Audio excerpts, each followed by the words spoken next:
Why are they screaming? They're not screaming. They're celebrating.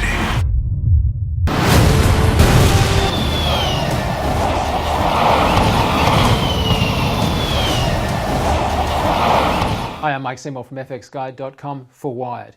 Independence Day Resurgence picks up the action 20 years on from the original Roland Emmerich blockbuster. And there are some epic shots and an epic alien. But to start with, in this film our heroes need to overcome a 3,000-mile wide alien mothership. To help with such a vast undertaking, Roland Emmerich used a new NCAM system on set to allow him and the actors to see exactly what it was going to look like when the blue screen was replaced with the VFX.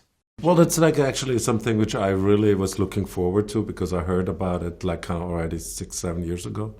And I used it a little bit in White House Down too. And then I kind of made a decision to go for a big, like kind of crew there, because it's a little bit crew intensive. And the interesting part about it is if you know how to use it, it's like an incredible tool. Right. But a lot of directors have not the patience, quite to use it because you have to kind of adjust it. You have to kind of always measure every lens in and stuff. So there's a lot of things, you have to kind of have patience for. But I always have the patience. And when N camera is not working, I'm shooting real fast something else and then go back to that. Well, much has changed. The effects are bigger, the ship is bigger, and the alien is bigger when we discover that the hive is driven by one mother of an alien. She has arrived. Who is she? The film was supervised by Volker Engel, who has worked with Roland Emmerich on most of his projects. Now, while there were many companies that contributed, including Uncharted Territory and Scanline and many others, for the end alien bus sequence, it was in fact Weta Digital that Volker turned to, led by Joe Letteri and Matt Aitken. I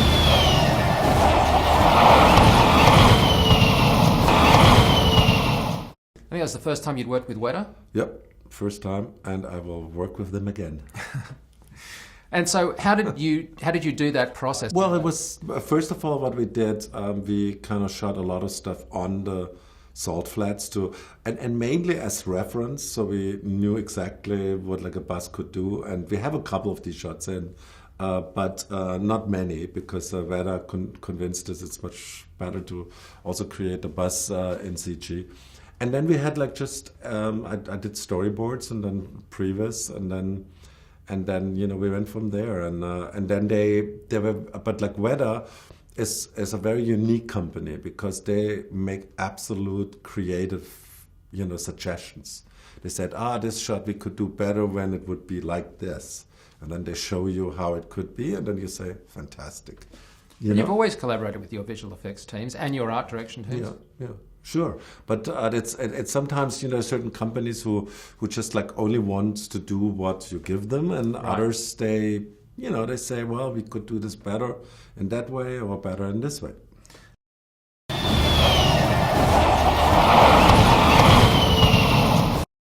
Well, if you thought that end sequence looked pretty real, in fact almost all of it was CG. Weta came and replaced live action shots with fully CG shots at a higher kind of rate than they've done in almost any other film recently.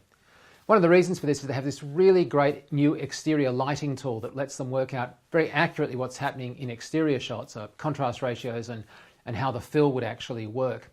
This of course then feeds into their relatively new Manuka renderer. On this end sequence with the Queen, the bus and the attack on Area 51, Weta Digital did over 230 shots alone.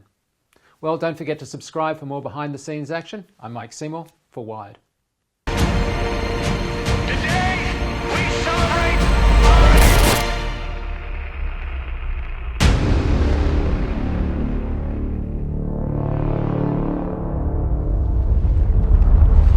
Definitely bigger than the last one.